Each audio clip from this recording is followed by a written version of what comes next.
पापा, मैं जल्द आऊंगी। पापा आज भी रोज शाम को मेरे स्टॉप पर जाते हैं और मेरा इंतजार करते हैं, जहाँ से मैं और पापा रोज शाम को एक साथ घर जाते थे। मेरी शादी रोहित के साथ गुजराती रीति रिवाज से हुई थी और मेरे ससुराल वालों ने मेरा मान रखते हुए मुझे अपनी पसंद की ड्रेस पहनने की इजाज़त दे दी थी। और मैं बहुत खुश थी ये सोचकर कि मेरे खास दिन पर मुझे अपने मन की करने का मौका मिला। मैंने भी उनके हर रीति रिवाज को सर आंखों पर लिया और डोली पहुंचते ही सारे रीति रिवाज अच्छे से निभाए। एक दिन मैं अपने मायके गई हुई थी तो देखा कि पापा दिन ब दिन कमजोर होते जा रहे हैं और कुछ सोच में डूबे रहते हैं। तो मैंने माँ से पूछा और माँ ने कहा, पता नहीं, जब से तेरी शादी हुई है कुछ खोए खोए से रहते हैं।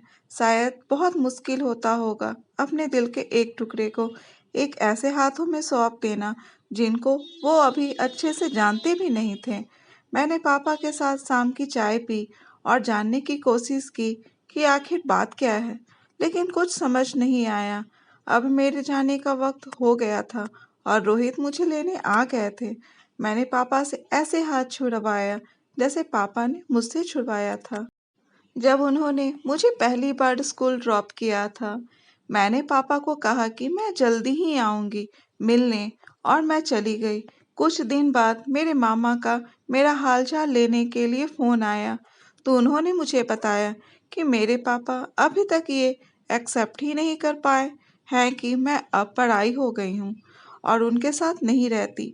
वो आज भी रोज शाम को मेरे स्टॉप पर जाते हैं और मेरा वेट करते हैं, जहाँ से मैं और पापा रोज शाम को एक साथ घर जाते थे।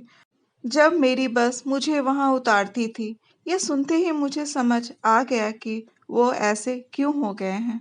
मैं अपने आंखों से आंसू पोंछते हुई बालकनी में जाकर बारिश को देखने लगी और सोचने लगी कि भले ही बेटों को कह दिया जाता है कि वो बहू आने के बाद तुम पराए हो गए हो, लेकिन कड़वा सच तो ये है कि बेटी का तो शादी के बाद हकदार ही बदल जाता है और उस बाप के पास रह जाती है बस यादें, कुछ खट्टी मीठी सी। और बेटी के पास रह जाता है एक वाक्य, पापा, मैं जल्द आऊंगी। दोस्तों, ये कहानी कैसी लगी कमेंट बॉक्स में ज़रूर बताएं और अगर कहानी अच्छी लगी हो तो कहानी को लाइक, शेयर और चैनल को सब्सक्राइब जरूर करें। कहानी सुनने के लिए धन्यवाद।